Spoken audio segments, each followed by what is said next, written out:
memuliakan namamu. Sekali lagi kita mau katakan, memuliakan namamu. Amin. Silakan Pak Berman.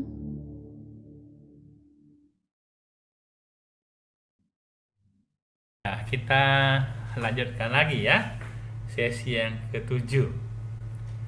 Sesi terakhir. Sebentar, saya share screen dulu. Iya. Apakah sudah terlihat? Sudah.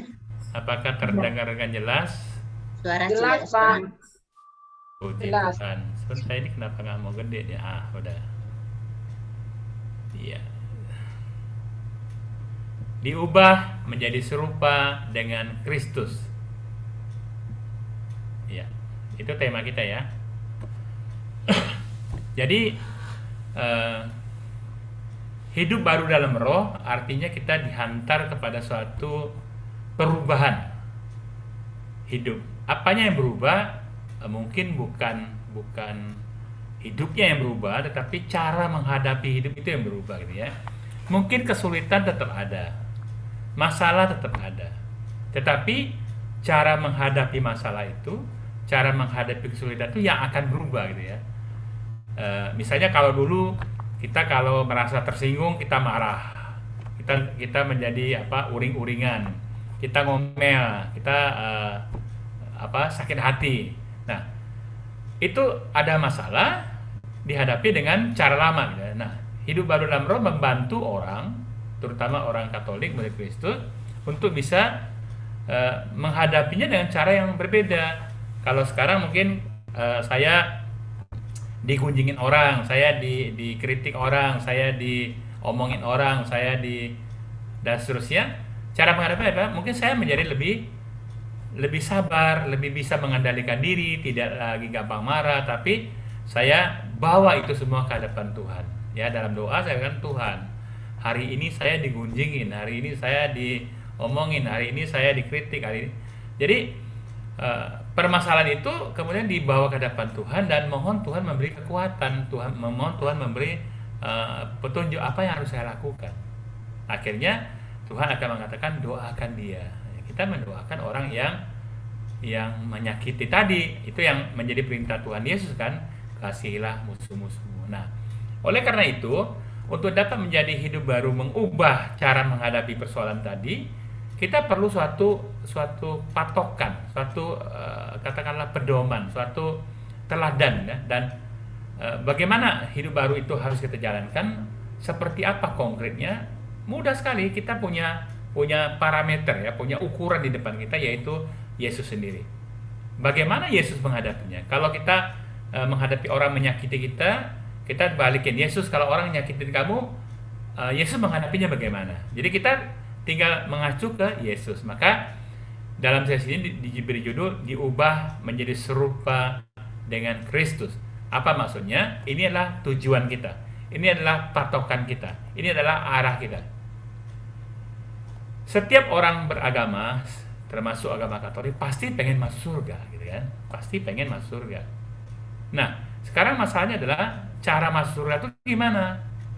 Di dalam agama Katolik, agama kita, Yesus ini mengatakan, akulah jalannya. Ya, akulah jalan menuju ke surga itu. Tidak ada seorang pun dapat sampai kepada Bapa jika tidak melalui aku. Maka, kalau begitu kita ikutin jalan Yesus dong, caranya Yesus.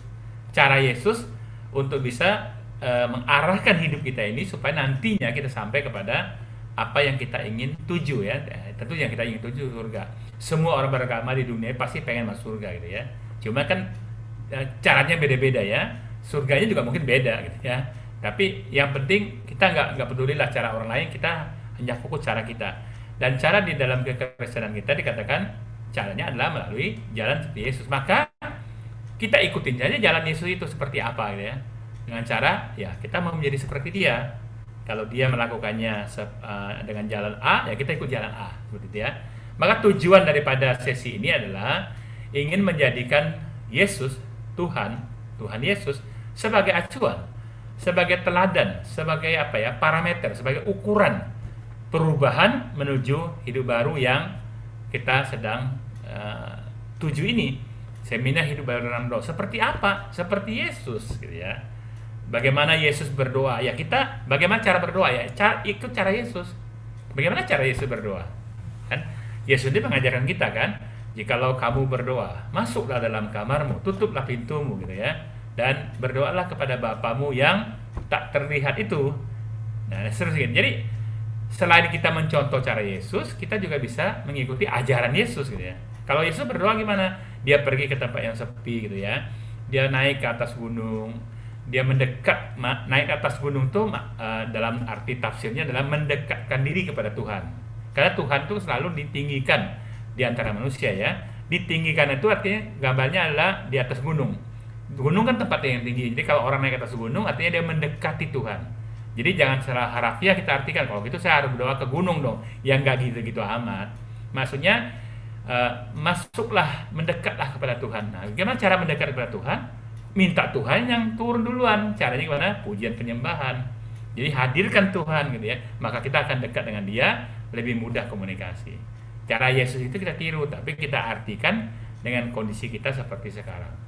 Nah, dasar firman Tuhannya kita lihat dalam nasihat Paulus ya, dari Galatia 2 ayat 20. Namun aku hidup, tetapi bukan lagi aku sendiri yang hidup dalam diriku, melainkan Kristus yang hidup di dalam aku. Jadi ini adalah suatu pemahaman yang mau mengatakan bahwa hidup saya ini haruslah menjadi seperti Yesus gitu ya.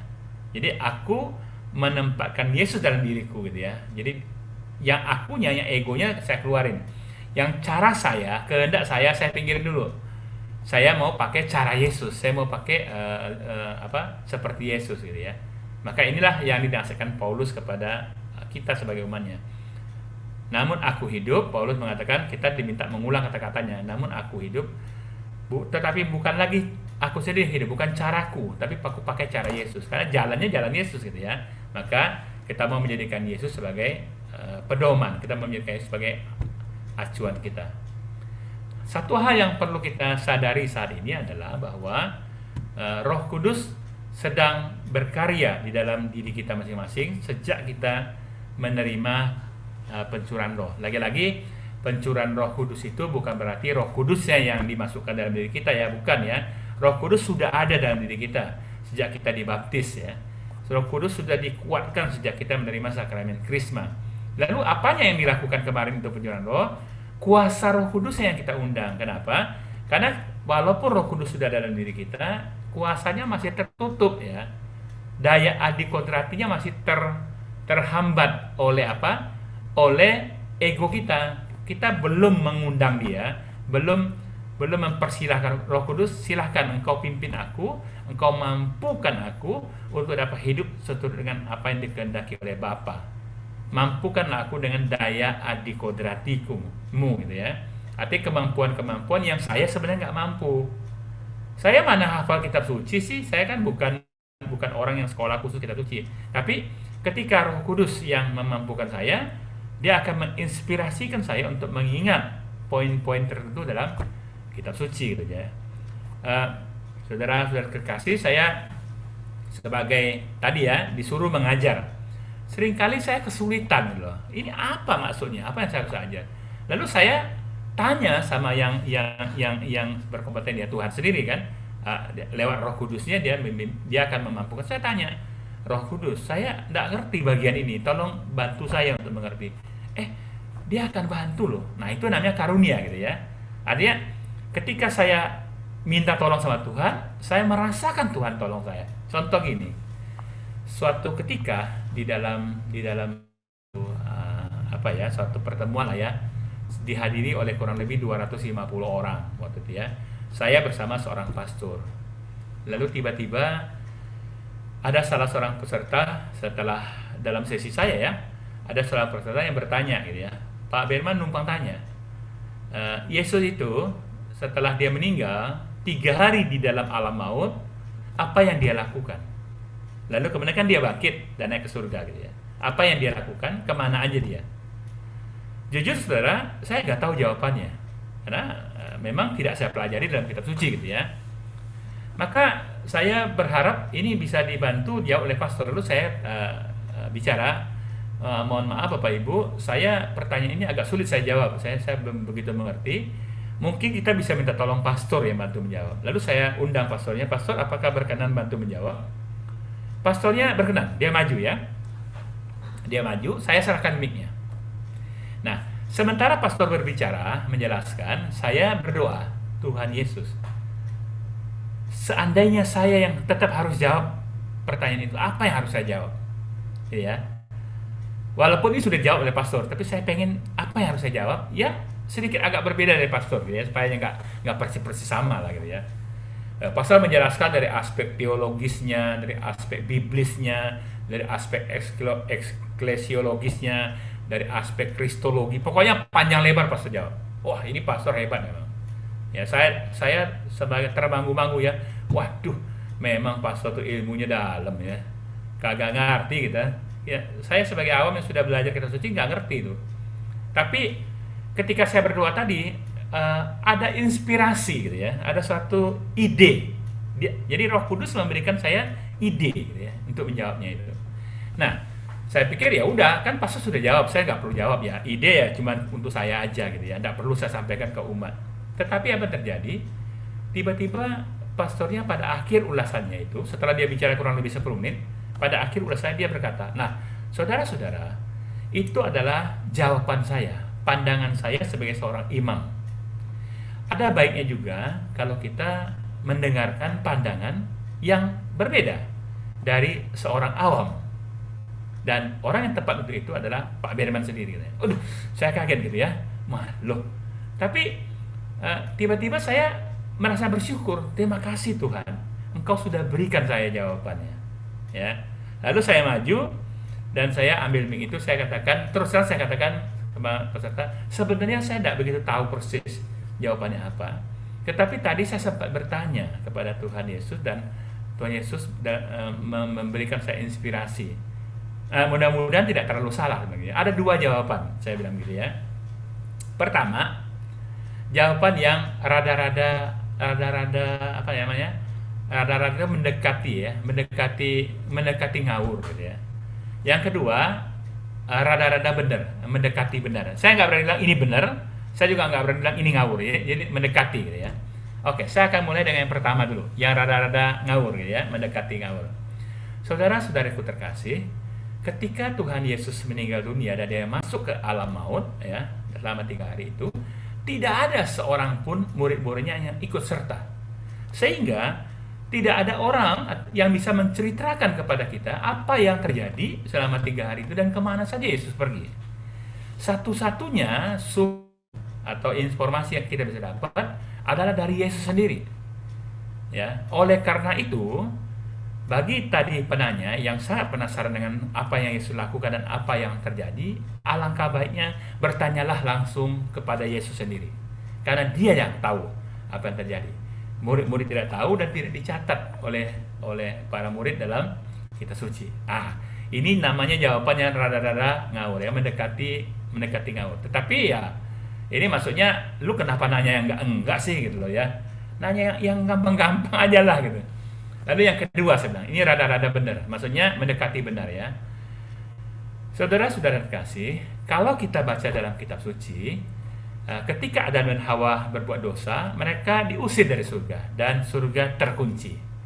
Kunci surga itu rupanya dibawa oleh Yesus. Jadi yang bisa buka kunci surga itu hanya Yesus.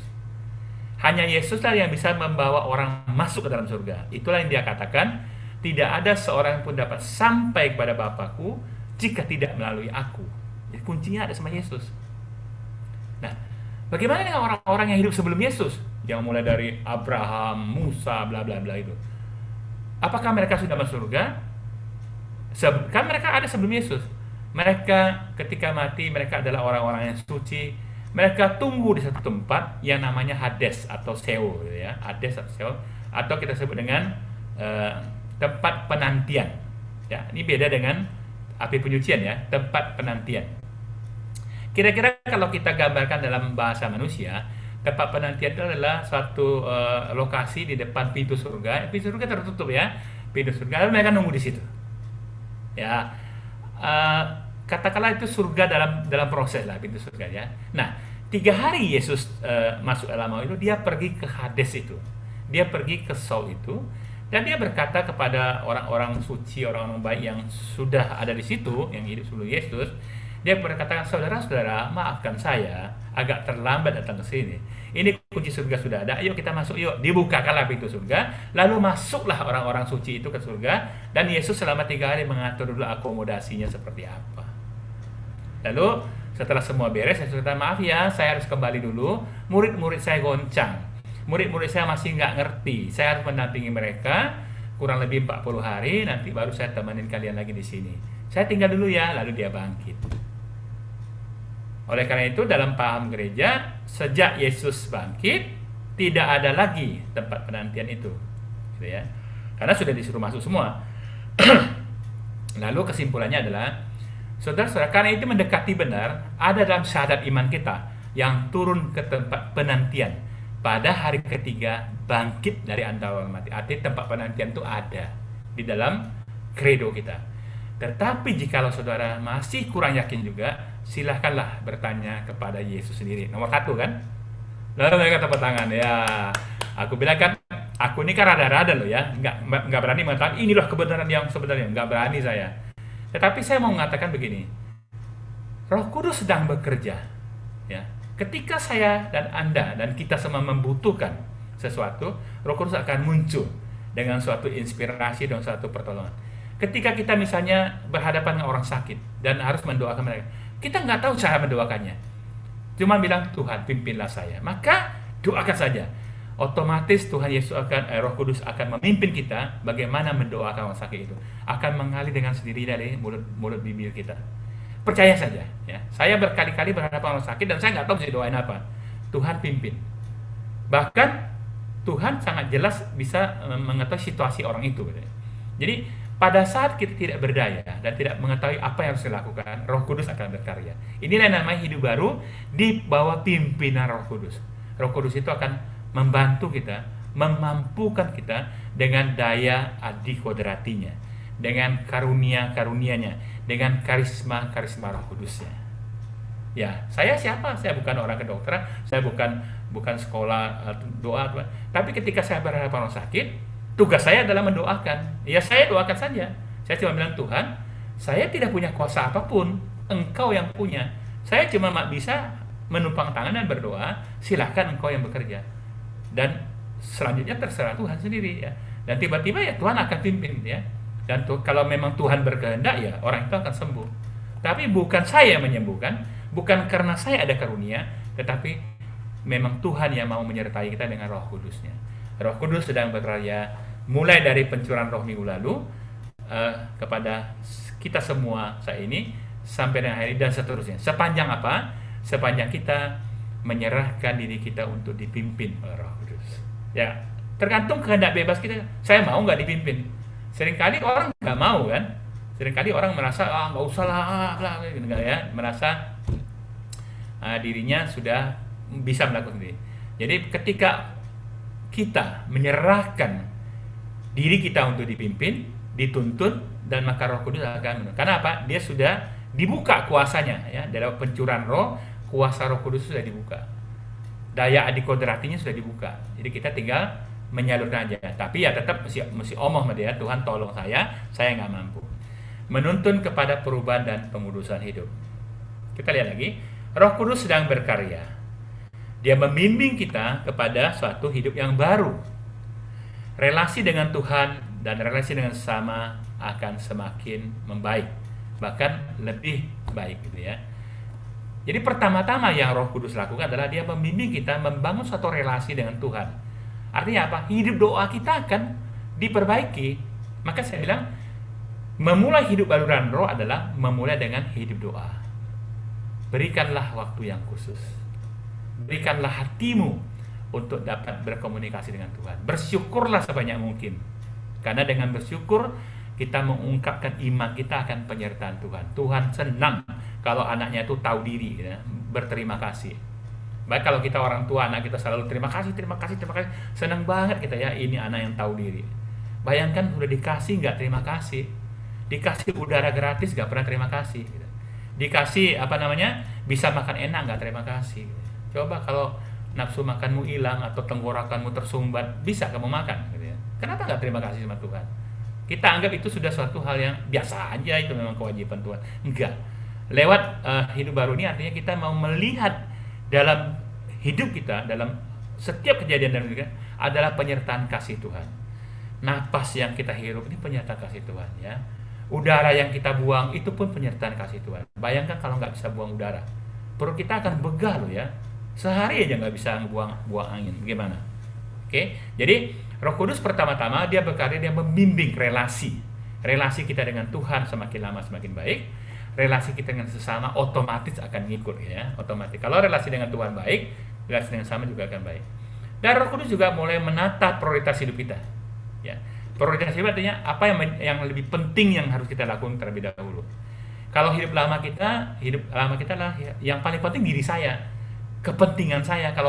Kalau saya diuntungkan, saya dapat sesuatu yang untuk saya mau. Kalau enggak mau. Nah, sekarang ditata ulang bahwa ketika saya mau melakukan sesuatu, yang saya lihat bukan kepentingan saya lagi, tapi apakah ini yang Tuhan kehendaki saya lakukan. Jadi mulai ditata pelan-pelan. Tidak bisa seketika ya, tidak bisa bersifat radikal. Harus perlahan-lahan menyerahkan kehendak saya kepada kehendak Tuhan. Pelan-pelan mulai mencari kehendak Tuhan. Tuhan, inilahkah yang Kau kehendaki saya lakukan untuk menyenangkan Engkau. Karena kalau Bapa itu disenangkan, apa sih yang Dia nggak kasih sama kita gitu ya. Kalau orang tua kita aja senang sama kita, apa sih yang Dia nggak kasih? Semua dirinya Dia kasih, hidupnya pun Dia kasih gitu ya. Itu juga yang Yesus kasih kepada kita.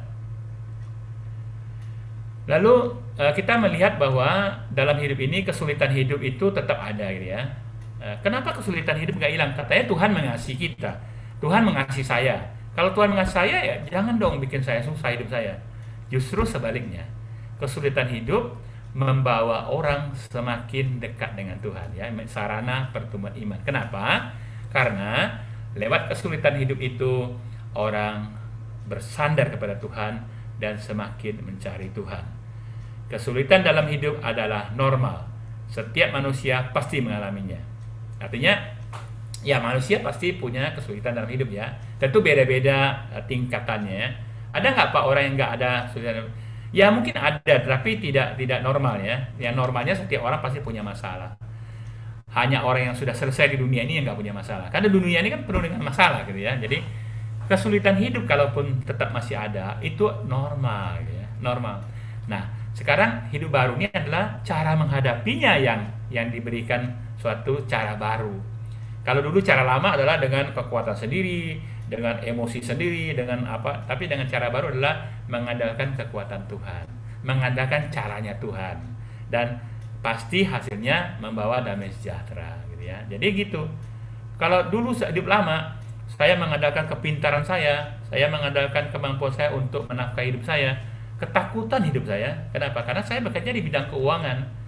Di bidang keuangan itu akuntansi keuangan itu adalah kalau di perusahaan itu berurusan dengan pajak dan bos maunya untung besar, pajaknya nggak usah, kalau bisa nggak usah bayar sekecil mungkin. Artinya bos memerintahkan saya untuk memanipulasi data keuangan itu supaya membayar sekecil mungkin ini ya. Itu menjadi ketakutan dalam diri saya. Kalau ketangkep sama pajak, apakah si bos yang ketangkap? Enggak, saya yang ditangkap. Kenapa? Karena saya melakukan, gitu ya. Jadi hidup saya penuh dengan kekhawatiran, kecemasan, ketakutan.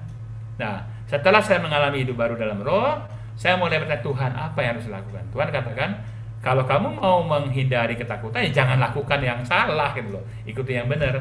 Lalu saya hadapi bos saya, maaf bos, saya harus lakukan sesuai dengan apa ada. Bos nggak setuju, ya udah cari orang lain, saya dipindahkan.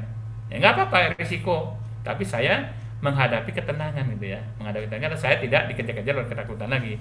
Tanya Tuhan, apa yang harus saya lakukan? Jadi kesulitan hidup membawa orang mencari Tuhan, membutuhkan Tuhan, dan kebutuhan akan Tuhan itu semakin membuat orang itu menjadi dekat dengan Tuhan.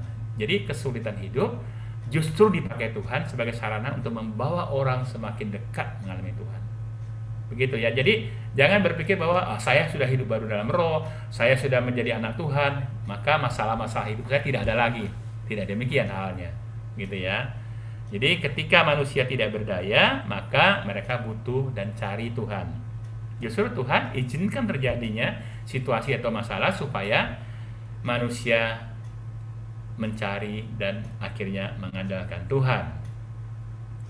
Nah, kesulitan dan permasalahan hidup itu tetap akan terjadi dalam hidup kita, justru bisa menjadikan sarana bagi pertumbuhan iman kita. Dengan kita mencari Tuhan, dengan kita melibatkan Tuhan di dalam hidup kita, dalam permasalahan kita, dalam persoalan kita, maka iman kita semakin bertumbuh bahwa ternyata benar Tuhan itu adalah Tuhan yang hidup, Tuhan yang hadir, Tuhan yang menyertai saya, Immanuel.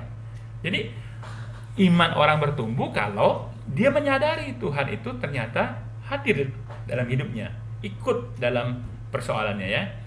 Allah turut bekerja untuk mendatangkan kebaikan bagi mereka yang mengasihi Dia. Roma 8:28 ya. Allah turut bekerja untuk mendatangkan kebaikan bagi mereka yang mengasihi Dia. Nah, yang mengasihi Dia ini artinya orang yang mau mencari Dia kan. Ketika orang mencari Tuhan karena nggak berdaya, berarti dia menyadari bahwa Tuhan mengasihi dia dan Tuhan akan menolongnya. Itu iman. Iman itu adalah saya percaya Tuhan ada, saya percaya Tuhan mengasihi saya percaya Tuhan pasti menolong saya dalam kesulitan saya. Maka dia datang dan dia mencari Tuhan. Iman itulah yang bisa menyelamatkan kita. Iman itulah yang bisa mengantar kita dalam hidup kekal bersama Tuhan di surga. Jadi lewat mana? Lewat kesulitan, lewat masalah. Jadi dalam hal ini janganlah kita beranggapan bahwa kalau saya sudah menjadi anak Tuhan, saya sudah hidup baru dalam roh, saya sudah bisa berbahasa roh, maka Tuhan ambillah semua masalah saya, ambillah kesulitan saya. No, bukan begitu ya. Tapi yang benar adalah Tuhan, saya sudah menjadi murid-Mu, saya sudah hidup baru dalam roh-Mu, saya sudah Engkau berikan karunia bahasa roh, berarti saya semakin dekat dengan Engkau dan semakin bisa mengandalkan Engkau, dan saya memiliki kekuatan yang berasal dari Engkau. Mari Tuhan, biarlah saya hadapi masalah ini, masalah saya, kesulitan saya, dengan kekuatan, dengan cara yang Engkau berikan kepada saya, karena saya mengandalkan Engkau. Itu ya baru yang benar. Itu adalah hidup baru dalam roh. Ya, hidup yang sesuai dengan kehendak Tuhan. Oke. Yang berikutnya adalah, tapi dalam semuanya itu kita tetap saja butuh bimbingan. Kenapa? Ya, kita kan manusia yang tidak sempurna ya. Kita secara rohani tidak terlalu sempurna seperti para biarawan-biarawati dan sebagainya. Kita butuh bimbingan. Tetapi dengan demikian Tuhan menjanjikan bimbingan itu, bimbingan Roh Kudus ya. Tetapi juga Tuhan bisa pakai sarana-sarana yang lain untuk membimbing kita.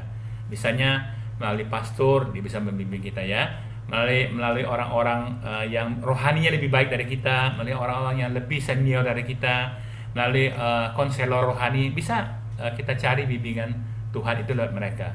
Mungkin kalau mendapatkan bimbingan langsung dari Tuhan agak sulit karena saya komunikasinya belum terlalu lancar dengan Tuhan, maka kita bisa cari sarana lain yang bisa Tuhan pakai, misalnya lewat pastor dan sebagainya ya.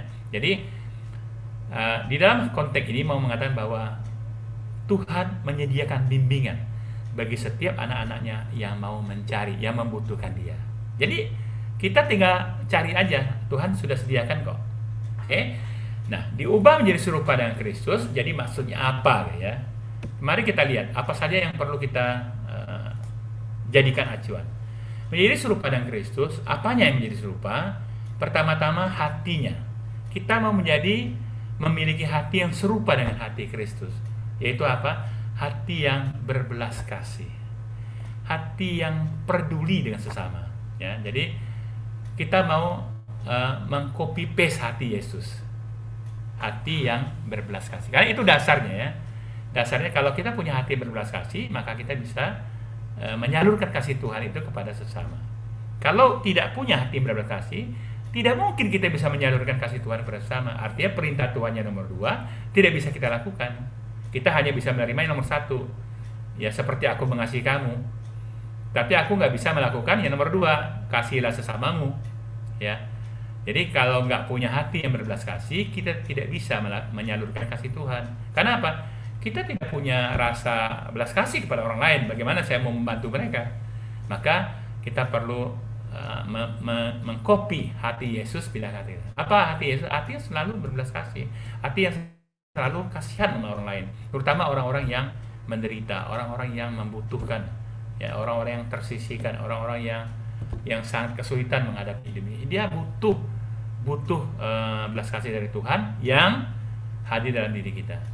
Nomor 2, kita mau menjadi serupa dengan matanya. Mata Yesus adalah mata yang selalu memperhatikan, ya, melihat orang banyak itu, tergeraklah hatinya oleh belas kasihan. Mata Yesus memperhatikan sampai kepada kedalaman hati manusia, gitu ya. Jadi mata yang peduli. Ya, jadi mari kita juga minta mata Yesus. Kita melihat orang lain, tidak hanya melihat dari luar saja, tapi kita mampu melihat apa sih di dalamnya yang mereka butuhkan. Kita mau mohon kepekaan untuk menemukan kebutuhan hati, kebutuhan diri dari orang lain yang ada di sekitar kita.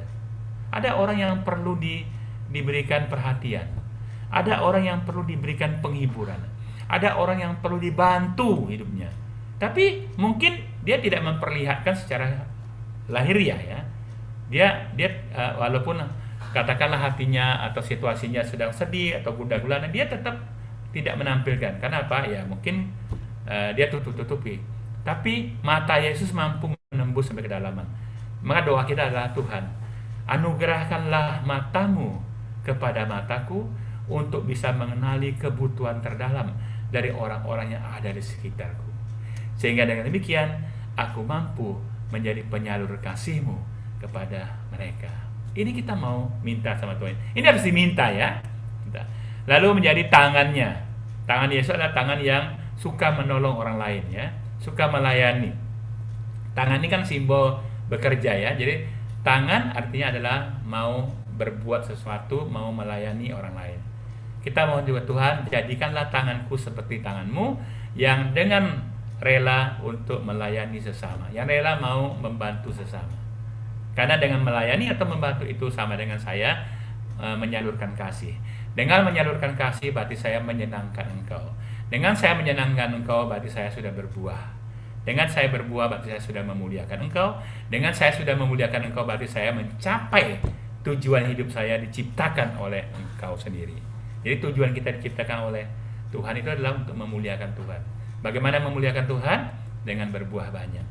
Apa arti berbuah banyak? Menjadi berguna bagi orang-orang di sekitar kita, yaitu menghasilkan kebaikan-kebaikan bagi orang lain. Maka kita butuh tangan Kristus, kita butuh matanya Yesus, ya. Kita mau menjadi mulutnya. Apa arti mulutnya? Berbicara, memberikan penghiburan-penghiburan, berbicara dengan hikmat, dengan arif, dengan bijaksana, ya, dengan memberikan kekuatan, menopang, memotivasi, menyemangati. Itu adalah mulutnya Yesus yang membimbing orang kepada kebenaran. Maka kita juga berdoa, Tuhan, jadikanlah aku mulutku seperti mulut-Mu. Berikanlah aku anugerah untuk dapat berkata-kata seperti Engkau berkata-kata, memberikan penghiburan kepada orang yang sulit, yang kesusahan, yang kesedihan, dengan hikmat kebiasaan yang berasal dari Engkau, memberikan nasihat penopang semangat dan sebagainya. Kita mau mohon supaya Yesus juga memberikan kita mulutnya seperti mulut saya seperti mulut Dia, gitu ya. Ini menjadi doa kita. Dan yang terakhir, kita menjadi serupa dengan Yesus dalam karakternya. Dalam karakter itu sifat-sifatnya, ya. Yang menjadi sifat, karakter sama tabiatnya, gitu ya. Apa karakter yang utama dari Yesus? Yesus adalah pribadi yang taat dan setia. Itulah makanya Bapa di surga mengatakan, inilah anakku yang kukasihi, kepadanya lah aku berkenan. Kenapa Bapa berkenan kepada Yesus? Karena dia setia dan taat melaksanakan kehendak Bapa. Ya, yang penting setia dan taat. Kita mau menjadi seperti Yesus. Kita mau minta, Tuhan Yesus, anugerahkan saya karakter-Mu, yaitu ketaatan dan kesetiaan kepada kehendak Engkau sendiri. Inilah doa kita. Inilah katakanlah harapan kita dan menjadi acuan kita ke depan supaya kita menjadi hidup baru dalam roh, kita mau menjadi serupa dengan Yesus. Sehingga nanti akhirnya hidup itu menjadi indah dan berarti. Ya, hidup yang berbuah artinya hidup yang berarti, yang berguna bagi sesama. Indah di mata Tuhan, indah di mata sesama. Apa arti indah di mata Tuhan? Sesuai dengan kehendak Tuhan. Jadi indah di mata Tuhan itu berkenan bagi Tuhan. Memang tidak mudah saudara-saudariku terkasih dalam melakukan ini. Seringkali kita bergumul dengan kehendak kita sendiri, mendahulukan kehendak Tuhan, yaitu bergumul dengan kehendak sendiri. Saya punya satu pengalaman yang cukup memberikan satu contoh lah. Suatu ketika saya hendak membeli rumah baru ya, rumah lama dijual ganti rumah baru yang lebih kecil karena kesulitan keuangan gitu ya. Lalu saya dan istri berkeliling mencari ya rumah, dan akhirnya kami ketemu satu rumah yang sesuai dengan budget kami dan yang sesuai dengan ya kira-kira oke lah, rumah itu tidak terlalu besar ya, tapi cukup baik lah gitu ya. Dan harganya pun sudah disepakati. Cuman saya ingatin istri saya satu hal yang belum kita lakukan. Kita belum bertanya sama Tuhan loh. Kita mohon bimbingan Tuhan dulu. Jadi kita jangan putusin sekarang. Kita bilang sama punya, Bu, yang punya rumah tadi ibu ya, Ibu Haji ya. Bu, saya jawab besok pagi. Ya, besok akan saya jawab. Hari ini kami mau rundingkan dulu. Oh ya, nggak apa-apa. Lalu sampai di rumah, saya bilang sama istri saya, kita harus bertanya Tuhan dulu sebelum memutuskan sesuatu. Jangan bersandar kepada ego, jangan bersandar kepada kemampuan sendiri. Kita harus bertanya dulu. Cara gimana? Kita berdoa. Cara gimana? Masing-masing berdoa. Jadi sebentar saya akan pimpin doa. Kita bersama-sama. Lalu nanti dalam keheningan, kamu tanya Tuhan, saya tanya Tuhan. Ya. Nanti kita cocokkan jawabannya. Oke, kami berdoa, saya pimpin doa, lalu kemudian setelah pujian penyembahan, Tuhan hadir, saya katakan, Tuhan, kami hadap hadirat-Mu, mohon petunjuk-Mu, mohon bimbingan-Mu untuk mengambil satu keputusan, yaitu soal beli rumah. Berbicara Tuhan, kami siap mendengarnya. Lalu saya minta standing ya. Setelah hening kira-kira beberapa menit gitu ya, lalu ditutup doanya. Terima kasih sama Tuhan. Lalu kemudian saya tanya, apa jawaban Tuhan yang kamu dapat? Istri saya bilang, tidak. Maksudnya, tidak usah beli rumah itu. Lalu saya katakan, saya juga sama. Tuhan katakan, tidak. Lalu ya sudah, berarti kita akan kasih tahu sama yang punya rumah, tidak. Gitu ya. Malamnya ketika anak-anak kami sudah kembali, dan kami sempat rundingan ya, ceritakan tadi udah dapat rumah, begini-begini. Lalu rumahnya lokasi di sini dan sebagainya. Anak-anak kami punya satu pandangan yang berbeda. Dia bilang, Papi, Mami, apa enggak mempertimbangkan aspek lingkungan, environmentnya? Itu lingkungannya tidak kondusif loh. Itu lingkungannya tidak bagus gitu ya. Ada beberapa poin yang anak-anak kami berikan alasannya. Lalu saya bilang, aduh iya ya, kita kok nggak pikir sampai situ ya. Nah rupanya ketika tanya Tuhan, Tuhan katakan tidak. Walaupun tidak jelas apa alasan tidaknya, tapi kepatuhan terhadap kehendak Tuhan itulah yang lebih penting. Lalu saya langsung putuskan malam itu juga, saya nggak tunggu besok, saya telepon yang punya rumah, saya katakan, Ibu mohon maaf, kami nggak jadi beli rumah itu. Loh kenapa? Kan bagus, harga sudah jadi. Ya pokoknya nggak jadilah, kita sudah sepakat nggak jadi. Saudara-saudara terkasih, yang mau saya katakan bahwa dalam ilustrasi ini saya mau cuma mengatakan bagaimana kita mencoba menyesuaikan ya kehendak kita dengan kehendak Tuhan. Selalu bertanya dulu sehingga hubungan tuh nggak jadi rusak ya dengan keluarga kayak gitu. Jadi kalau saya paksakan beli, pasti anak-anak akan tidak setuju dan itu akan menjadi masalah.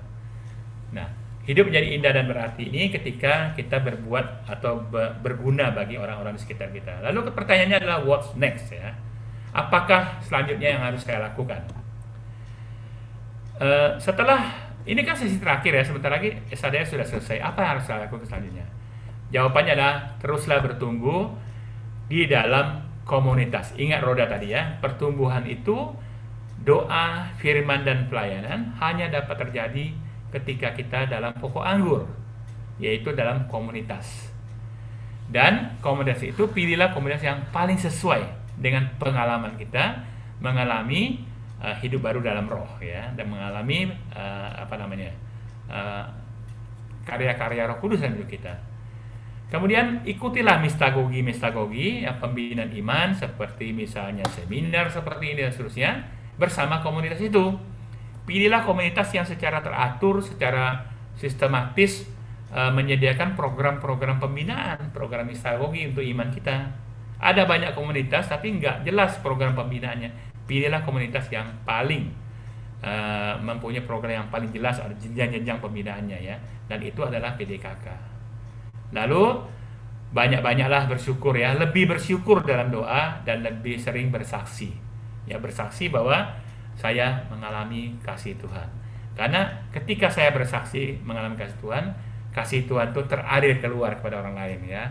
Artinya dia, oh gitu ya, saya juga mau dong, teralir keluar dan kita akan dialihkan lagi kasih yang baru.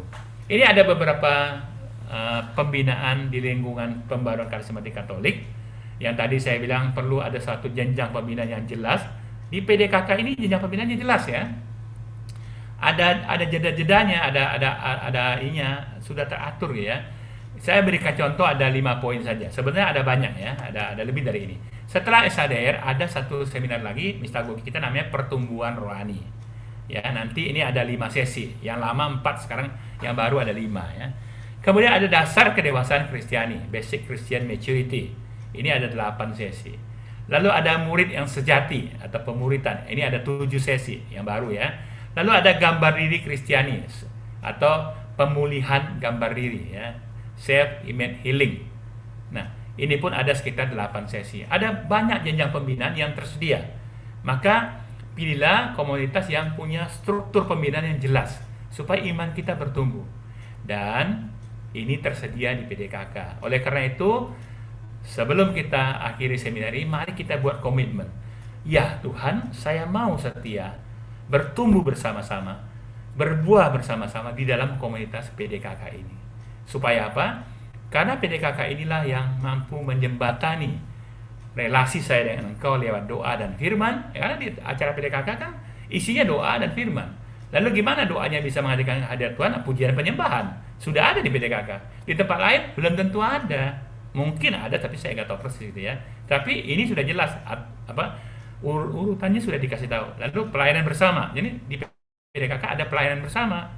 Ya, nanti kita akan buat bersama-sama pelayanan tertentu. Nah, satu lagi quote dari Ibu Teresa, Santa Teresa dari Calcutta.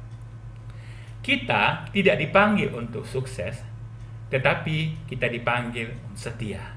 Jadi Tuhan tidak ingin kita tidak mementingkan sukses, tapi Tuhan pentingkan kita setia. Satu lagu yang terakhir sebelum kita tutup.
jadi baru. Ubah hatiku seperti dirimu.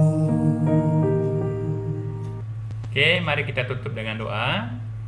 Kemuliaan kepada Bapa dan Putra dan Roh Kudus seperti pada permulaan, sekarang, selalu dan sepanjang segala abad. Amin. Dan Bapa dan Putra dan Roh Kudus. Amin. Saya kembalikan dulu ke hostnya. Terima kasih Pak. Ya. Dan kami juga mengucapkan terima kasih kepada Sis Dewi dan Sis Tika dalam pelayanan malam ini dan teman-teman semua yang terlibat sehingga persekutuan doa ini bisa berjalan lancar.